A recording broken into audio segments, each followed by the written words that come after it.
What's up, Kansas City? I'm your host, Glenn Brian Frizzell, coming to you today from the Lincoln Economic Building, the new home of Cascade Media in the 18th and Vine District area, Kansas City, Missouri. My very special guest today is Mr. Sidney King, Regional President of Liberty Bank, Kansas City, Kansas. Welcome, Mr. King. Well, thank you for having me.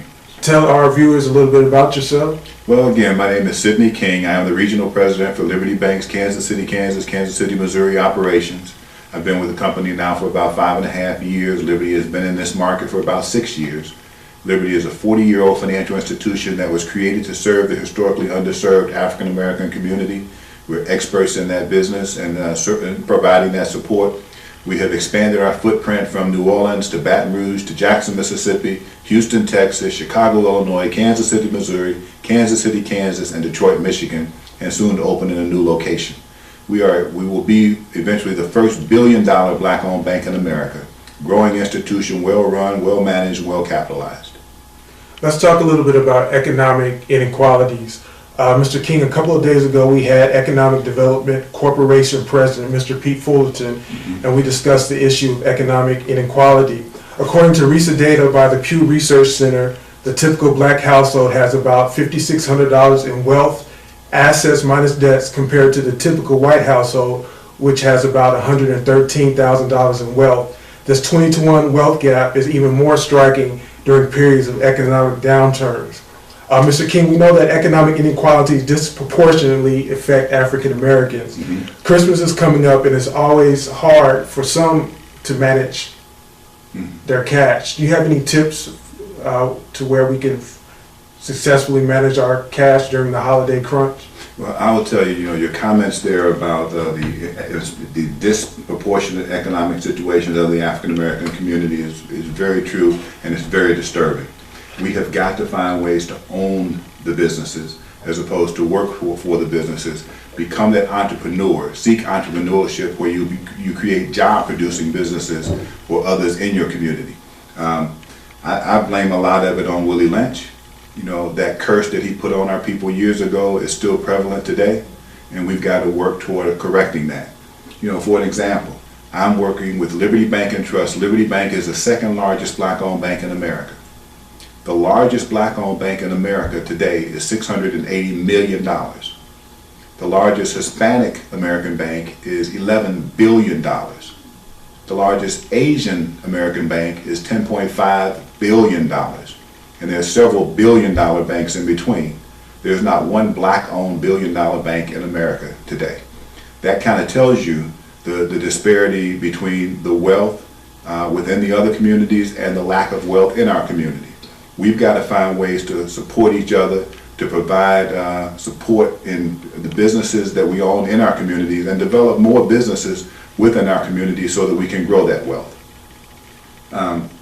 Your question was about managing your funds in the holiday season. The first thing that I would say is don't try to keep up with the Joneses. Don't go out and overspend on Christmas shopping, buying all the toys and gifts. The old saying, it is better to give than to receive.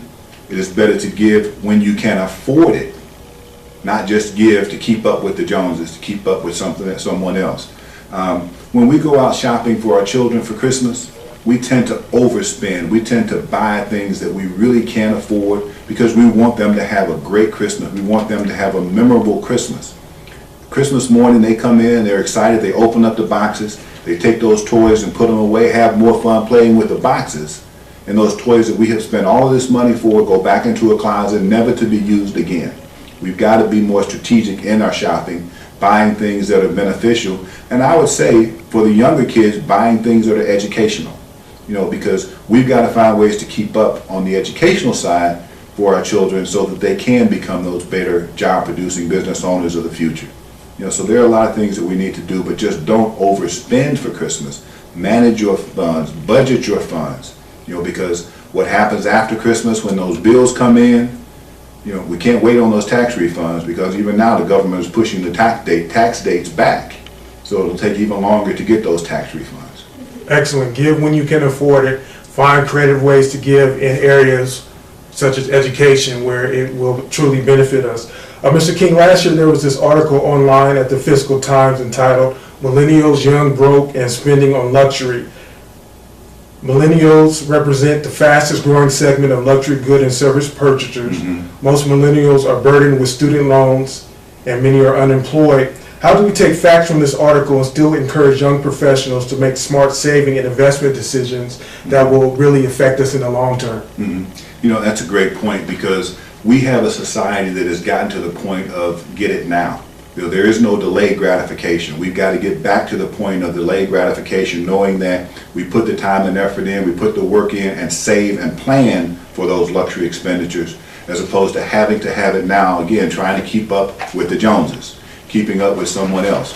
You know, like you mentioned, a lot of our youth today are coming back just overburdened with student loans.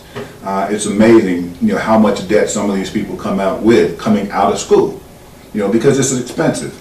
But we've got to find ways to, you know, to even before that, look into these grants. There are so many grants and scholarships for the African American community primarily that go unclaimed. We need to research those things. We need to follow up and find ways to get some of those funds, because there is money available. There's really no excuse today for an African American that is well educated, that is knowledgeable, to go to college, because the funding is there. The funds are available. But go out and research those scholarships. I mean, back in my day, we had to do things called looking up encyclopedias. You got Google and Bing. Mr. King, we kind of got away a little bit from the story of Liberty Bank. I believe a while back you acquired the assets of Douglas Bank, which was a black-owned bank in Kansas City, Kansas. Let's rewind a little bit and have you tell us the story about Liberty Bank. Okay. As I mentioned, Liberty started in the New Orleans area. We've expanded to 7, 8 different markets now. We came into Kansas City through the acquisition of the old Douglas Bank. Douglas did a lot of great things in the community, but one of the challenges, as many black businesses faced, they were undercapitalized. Being undercapitalized, meaning in banking, there's limited things that you can do, and they grew a little too fast for the capital base that they had, and eventually succumbed to that. And Liberty was able to come in and make the acquisition. One of the reasons we came in is to keep the franchise African American, because it's important. There is a benefit of having an African American financial institution in your community, a bank that understands the uniqueness of our community and makes decisions based on credit, not based on who you know. In many instances, we have difficulty as people getting financing from the larger institutions because they come in and they've already labeled us walking in the door. They say there's no more redlining with the CRA, but there's redlining still existing in the perceptions that have people have when you walk in the door. Liberty Bank does not have that issue. When you come in the door, we're going to look for a way to find a way to make your loan work. I mean, we're not always successful, let me say that, but we're going to take the time to sit down with you to see what your situation is, to see if there are opportunities or other ways that we can make it happen, creative ways that we can make it happen because of the flexibility that we have as an institution, knowing the uniqueness of the community that we're here to serve, that we were created to serve. Now let me say, we're a bank for all people. Okay. We're a bank for all people, but with a focus and a mission to serve that historically underserved African American community. Is Liberty Bank the only African American bank in Kansas City, Missouri? Yes, we are the only minority African American owned institution in both states, Kansas and Missouri. Starting in New Orleans in 1972. I read somewhere recently during Hurricane Katrina that your bank's headquarters suffered and had to rebuild. Can you talk a little bit about that? You know, it's interesting. When Katrina came through through New Orleans, I was actually in Alabama at the time, and let me just make a statement. I was president of a bank in Mobile, Alabama. When I came to Mobile, Alabama, knowing that we were coming to the Gulf Coast where there were historically hurricanes, I called Alden McDonald, the president of Liberty Bank, and asked him for his inclement weather policy.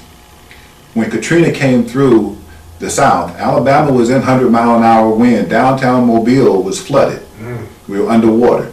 But the bank that I was with, we opened a branch at 9:15 the day after Katrina came through because we put a plan of action in place that Mr. McDonald from Liberty Bank had provided us, using a generator and other things, strategically locating people after the storm. So we were the only bank in Mobile that opened up the day after the storm. This plan would have worked well in New Orleans had the floodwater not come, because there is really no plan of action that you can put in place for flooding. Liberty had 8 of its 10 branches underwater after Katrina, including its corporate headquarters. Wow. That building was a story and a half underwater, sitting right next door to the bus barn in New Orleans, the bus barn that was full of buses that were underwater that should have been transporting people out, but that's a different story. But after the storm, Mr. McDonald had a historic classic decision, or made a historic and classic decision. If you had a Liberty Bank account, whether you had money in it or not, you were able to go to an ATM machine and pull out $500. His theory was money first, questions later. And the bank lost severely in that year, but through the grace of God and through those efforts and the rewards that came after, they had record production the next year. But at that point, the expansion started. We then started to look at different markets where we have expanded to the 7 different markets that we've expanded to. Again, primarily focusing on rebuilding the historically underserved African American communities. You mentioned historically underserved African American communities. Mr. King, talk a little bit about the importance of having a black-owned bank in the Kansas City, Kansas area, and the challenges that come with keeping such a bank open and thriving. Yeah, that's a great question.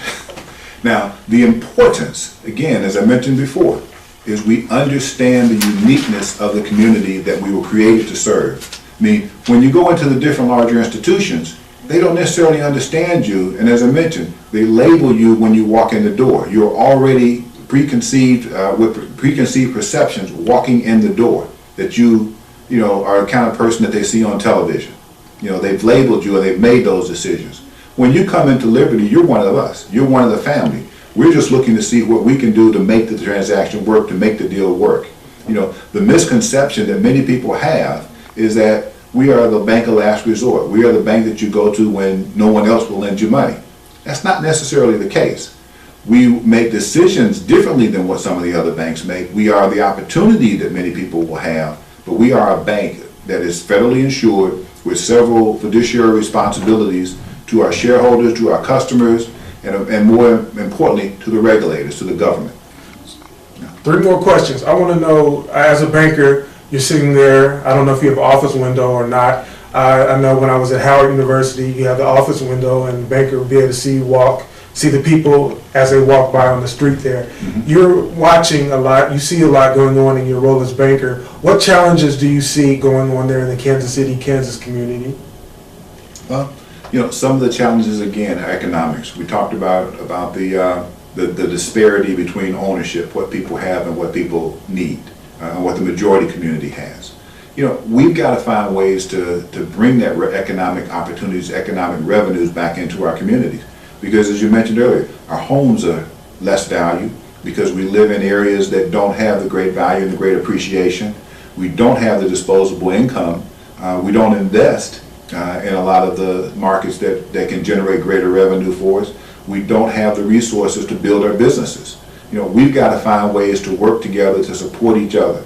I tell you, Earl Graves Jr. came to Mobile one time and he asked us a question.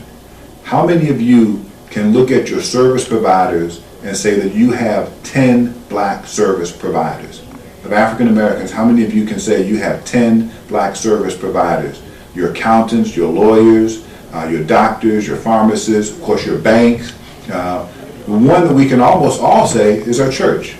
We all go to predominantly black-owned churches, but typically on Sunday morning, Monday morning is the greatest wealth transfer that takes place when the churches take all of the money that you have deposited in them and put it into the larger institutions who really have no interest in your communities. So we've got to work together to find ways to grow our communities. And again, it gets back to working together, supporting each other, supporting our businesses, and not just looking for the excuses to say, if it's white, it's right, if it's black, get back.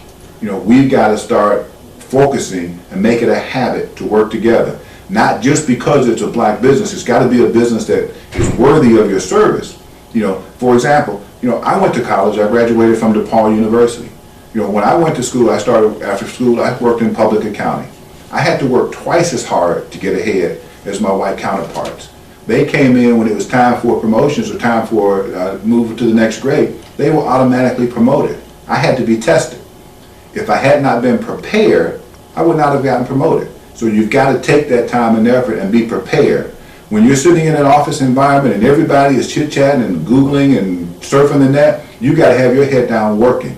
We've got to make sure that we have that extra advantage, because when opportunity presents itself, we've got to be prepared. We can't wait and say that the opportunity is coming to us. We've got to be prepared before the opportunity presents itself, so that when it's there, we can move forward with it. Because we don't get the opportunities that the larger community gets. They get the opportunity to move ahead.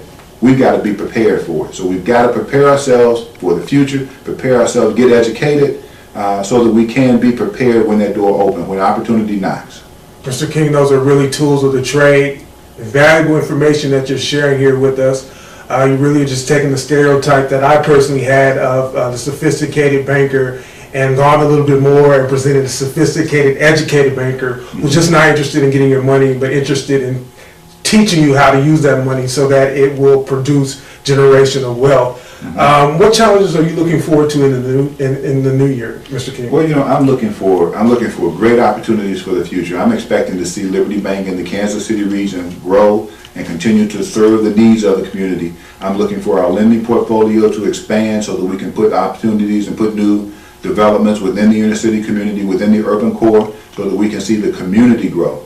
I always look at the statement that people talk about rebuilding Wall Street. I think we need to rebuild America from the side streets. By putting good homeowners on the side streets of America, you bring businesses back to the main streets that roll through those side streets, job-producing businesses that eventually make the goods and services that they order from the manufacturers that rebuilds Wall Street. So rebuilding it bottom up as opposed to top down. When the government was putting that TARP money out, they was what I call sprinkling sugar on the top. It never made it to the side streets. We got to rebuild from the side streets to grow our communities.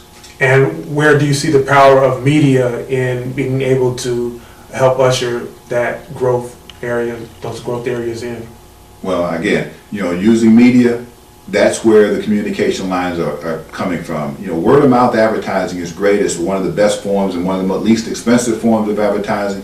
But media gets to more people faster, and when you share that information with the media or through the media, you get that information, it expands faster, and it also reinforces some of the things that are said. Like, I think advertising, from the standpoint, it's the best way and one of the best forms of growing your business. We tend to find out when things get tough in the black community, when things get tough, we tend to feel advertising is one of the things that we can avoid and not do. We need to do it even more. Because why do you think Coke and Pepsi are always advertising? They know that by advertising they get that market share. When you don't advertise, you lose the opportunities, and you really lose the reinforcement of the opportunities. Wow, you're really just educating us here. I'm going to have to call you Professor King. We want you to come back and visit us. Give our viewers your address so that they'll be able to get in touch with you and know where where Liberty Bank is. Okay. You can reach us. I'd say check us out online at www.libertybank.net. That's libertybank.net. See a little bit about what we are and who we are and where we are. In the Kansas City market, we're at 1314 North 5th Street in the KCK side, and 1670 East 63rd Street on the Kansas City, Missouri side. So give us a call, 913-321-7200. Give us a call or visit us on the website, Liberty Bank and Trust. And my producer here is making a note for me to mention, we bank with Liberty. Cascade Media Group is one of your clients. Well, thank you. Mr. Sidney King, we'd like to thank you for coming and sharing with us today. If I could just add one comment, just so that anyone who's anyone banks at Liberty. You have a choice when it comes to banking. You're at liberty to bank wherever you choose. We just want you to choose Liberty Bank and Trust, of course, at your liberty. Awesome. I'm Glenn Brian Frizzell, your host for What's Up Kansas City here today, urging you to aim high. The sky is the limit. Shoot for the moon. If you miss, at the very least, you land among the stars. Until next time, thank you for joining us today. Thank you. CMG wants you to always remember, the victory we call success goes to the best prepared. When you invest in your community, you're really just investing in yourself. Thanks.